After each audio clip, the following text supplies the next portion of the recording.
Este caos de mi escritorio, verdaderamente caos, es porque estoy escribiendo un libro del general Felipe Ángeles. Y del general Felipe Ángeles, uno de los héroes de la Revolución, alguien tan importante como lo fue en su momento Villa o Zapata o Carranza o Álvaro Obregón o todos ellos, se conoce muy poco. Hay muy poca bibliografía, en verdad poca bibliografía.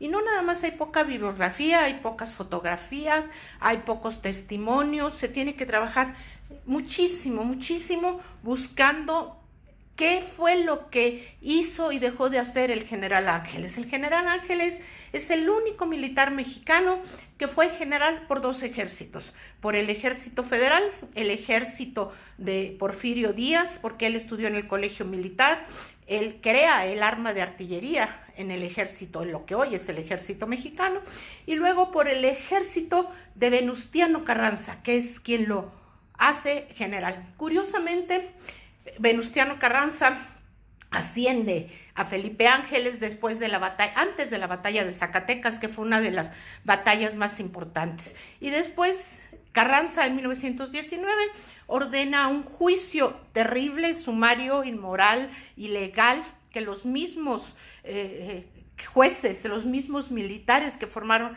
parte del Consejo de Guerra, entre ellos Gabriel Gavira, el general Gabriel Gavira, dijo, no fue un juicio, teníamos la orden de Venustiano Carranza de fusilarlo.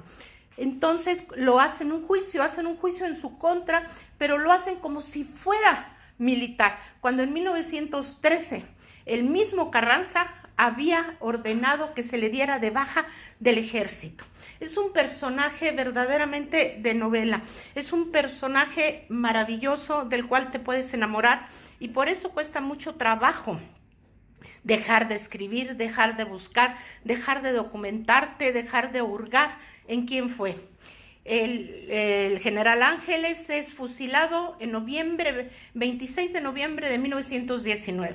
Es hasta 1942 cuando se recupera su importancia en algún sentido, en algún momento, porque ordenan, siendo presidente Manuel Ávila Camacho, ordena que sus restos sean trasladados con honores militares, con una escolta del colegio militar, porque él fue director del colegio militar, sean trasladados de Chihuahua a Hidalgo, que es donde nació. Se le da un reconocimiento como veterano de la Revolución, medalla, se lleva al Congreso de México, se lleva al Palacio de Bellas Artes y después se vuelve a olvidar. De 1942 para la fecha, para el año pasado, para 2019, no era más que el nombre de algunos pueblitos, de algunas jardines, de algunas estatuas desconocidas, sobre todo en Hidalgo.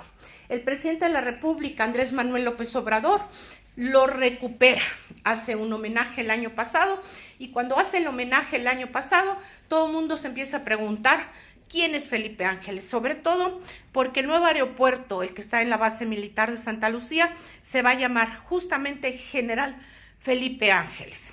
Yo llevo muchas cuartillas, mucha investigación, muchas preguntas y cada vez estoy más convencida que alguien importantísimo en nuestra historia y en nuestra Revolución Mexicana y sobre todo en la historia del ejército, un general que escribía, un general leal que se queda con Madero cuando Huerta le ofrece ser secretario de guerra, un hombre al que debemos conocer y al que debemos reconocer, es el general Felipe de Jesús Ángeles Ramírez.